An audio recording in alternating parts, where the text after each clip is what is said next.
प्रभात। पशु उत्पादन। पशु उत्पादन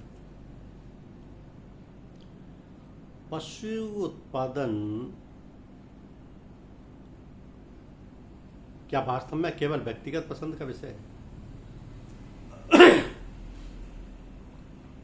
जब भी पशु आधारित भोजन, दुग्ध उत्पादों या अन्य पशु उत्पादों पर चर्चा होती है तो अक्सर ये तर्क दिया जाता है कि यह मेरी व्यक्तिगत पसंद है।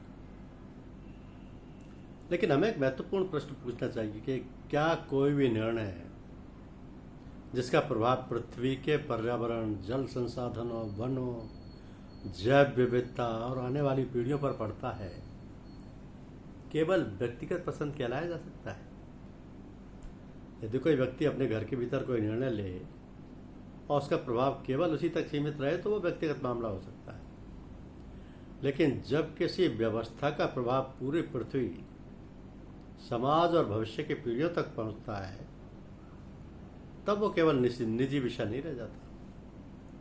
यही कारण है कि पशु उत्पादन का प्रश्न केवल भोजन का प्रश्न नहीं है, यह पर्यावरण, संसाधनों, करुणा और भविष्य का प्रश्न है।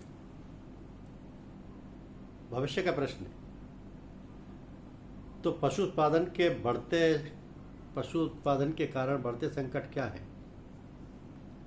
बदलती जलवायु, मीथेन गैस, ग्रीन हाउस गैसों का उत्सर्जन और तापमान में निरंतर वृद्धि, वनों की कटाई, चारागाह और चारा उगाने के लिए विशाल क्षेत्रों में जंगलों का विनाश, जल संसाधनों पर दबाव, पशुओं को पानी, चारा उगाने और उत्पादन प्रक्रियाओं में अत्यधिक जल की खपत, भोजन की अक्षम व्यवस्था। पौधों की तुलना में पशु आधारित भोजन में अधिक भूमि, जल और ऊर्जा की बर्बादी होती है।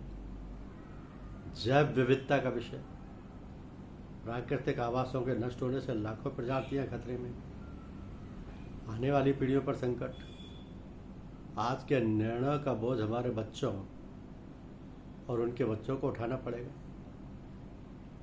तो मीथेन गैस एक बड़ा खतरा है।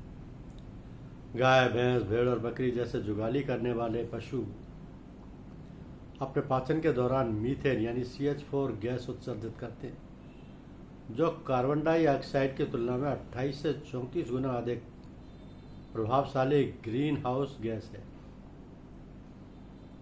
तो ये व्यक्तिगत नहीं, सार्वजनिक प्रश्न है कि जब किसी कार्य का प्रभाव पृथ्वी, समाज, जल मंगल, जंगल और आने वाली पीढ़ियों पर पड़ता है तो उस पर चर्चा करना हमारी सामाजिक और मानवीय जिम्मेदारी है, ना कि हस्तक्षेप।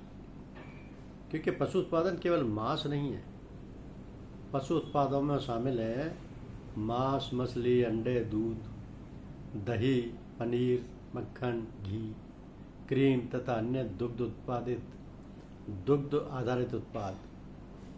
तो जितना संभव हो उतना पशु उत्पादों पर निर्भरता कम करें, पौध आधारित विकल्पों को अपनाएं, अपने बच्चों को जागरूक उपभोग की शिक्षा दें, करुणा, पर्यावरण और आने वाली पीढ़ियों के लिए सोचें।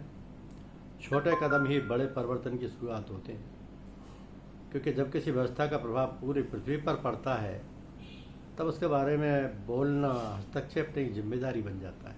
धन्यवाद।